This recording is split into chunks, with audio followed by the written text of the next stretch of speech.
Welcome, dear viewers. Today, we'll investigate a weird case of random disappearances from the far-off settlement of Gingertown. You see, it's not every day that everyone you knew simply vanishes, right? Without explanation. You probably had a nightmare like that once or twice, haven't you? You wake up one day and suddenly, everyone you knew is just gone. Well, today's hero definitely didn't expect to lose his neighbors that fast. But let's not get ahead of ourselves, dear viewers. This is the tale of the vanishing people of Gingertown. My name isn't important. I moved here quite recently from East City. You may say that something didn't feel right over there. Not since that whole invasion thing some years ago, that some people bizarrely seem to have forgotten about. Anyway, I won't be boring you more with the details of my previous life. I'm a private person and just wanted to live somewhere quiet. Sadly, the only reasonable workplace I found was in West City. Quite the opposite place from what I would normally want to live in. But then I found Gingertown. Close enough and quiet enough to work for me. It seemed fun enough, and the only really annoying thing I've encountered as of late was that man telling everyone how rich he was. I found that odd, to say the least. It almost seems like he wasn't very worried about pickpocketers. Like he would almost invite them to take whatever cash he had. It mattered not to him. And hey, every city and every town needs to have their own nutcase, and hopefully this one wasn't some sort of an evil oil baron. Hopefully. I haven't really made any friends or long-term relationships here, as I had been living in the town for just a few months, but one day, I woke up to silence. Very unsettling silence, to say the least. Don't get me wrong, I do love myself some silence.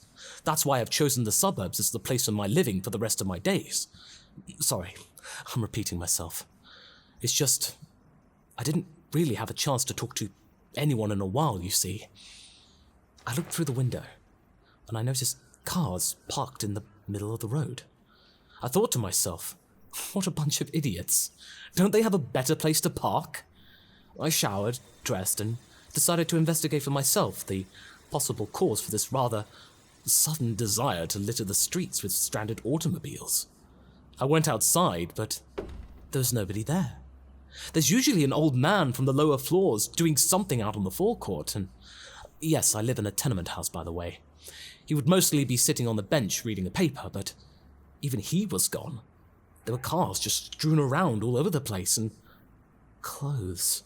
Just piles of clothes with no one in them. Left there, on the ground. Needless to say, in this situation, I felt rather uneasy, you know?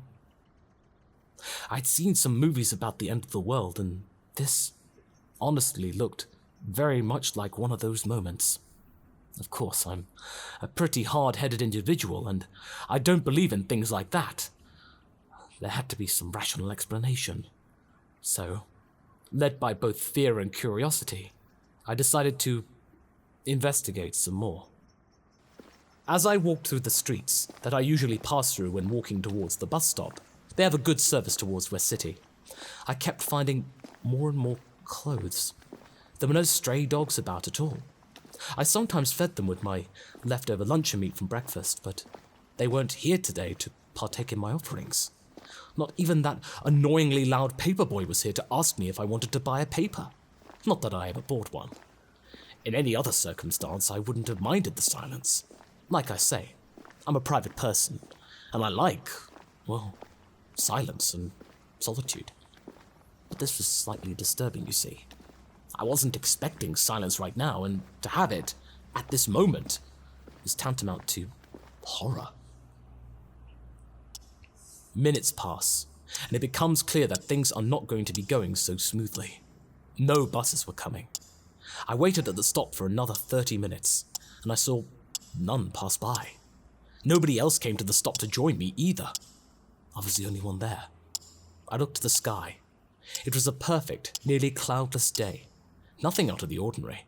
Yes, it was a little bit cold for May, I give it that. But my jacket was enough to keep me warm, so it wasn't that much of a bother. Well, I wasn't going to work today anyway. It was a Saturday, so I didn't mind being late, but I kept getting all the more uneasy. There was just no explanation for any of this. I tried not to panic. The dream theory I had, that this was all in my head, went into the trash can a long time ago. I pinched myself multiple times on the way to the bus stop and still hadn't been awakened. What was even more interesting, when walking next to the cafe, I heard that West City radio was playing normally. The TV was on as well. So whatever this was just a local thing. West City was unaffected. Gingertown was the only place where everybody had simultaneously up sticks and left, leaving me behind, everything behind them. Maybe there was some sort of evacuation notice given out, and I just so happened to not hear it in my sleep? That's weird. It'd be impossible to sleep through a siren like that. I don't have any relatives here, you see, and no one would know that I'm here, so nobody would have called to check in on me. Maybe there was a viral outbreak or something, or a radioactive fallout flurry coming this way, and people had to change into some hazard suits instantly and get underground. Yes, that had to be it. That was the most logical conclusion. The cafe had a phone, so I called West City Police Department. They didn't know anything about such things, and they thought I was pranking them.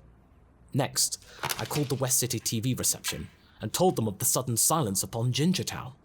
They said that they would send someone over. I hope they don't take long. I waited some time and decided to look for the helicopter. Those news people usually get to places quickly with helicopters, right? Easily beats the West City traffic. After hours of waiting, I started to question my own sanity, just like I did back in East City when... Look, I know it sounds stupid, right? It sounds stupid, yes, but get this. There was that crater after that Saiyan invasion. People were saying that it was aliens. I was a teenager back then, out of the city, and never saw those aliens, but after a few years, all the victims just returned. The city looked like the impact had never occurred. We all felt like we were losing our minds. But there were photos, you know? And aliens, they were in the photos. It had to have happened. How could people forget something like that befalling a big city like that? I mean, aliens were probable. After all, there are many weird folks living around here. Especially after the whole craze about beastmen. That was apparently a thing. Not that I think you look weird or anything. Don't think that I'm trying to disrespect you. I'm not, you know. It's just... Look, after so long without anyone communicating, I discovered that even I long for some sort of human contact. Or, in your case, human-like contact. Anyway, I'm really glad that we met. I thought I was the last one here, you know? And after Kami knows how long a time I've been all alone, it's nice to have someone to talk to. I thought I was going insane. And hey, we're both here. We both don't see other people, right? I know I've never given you my name, but I never caught yours either. Oh, truth be told, my friend, I haven't decided on one yet. You haven't decided? Sure, whatever that means. But I have some good news for you. I think I know where everyone went. I know where they are. You do? Oh, where? Hey, what are you doing with that tail? Wait, no, get back! Ah!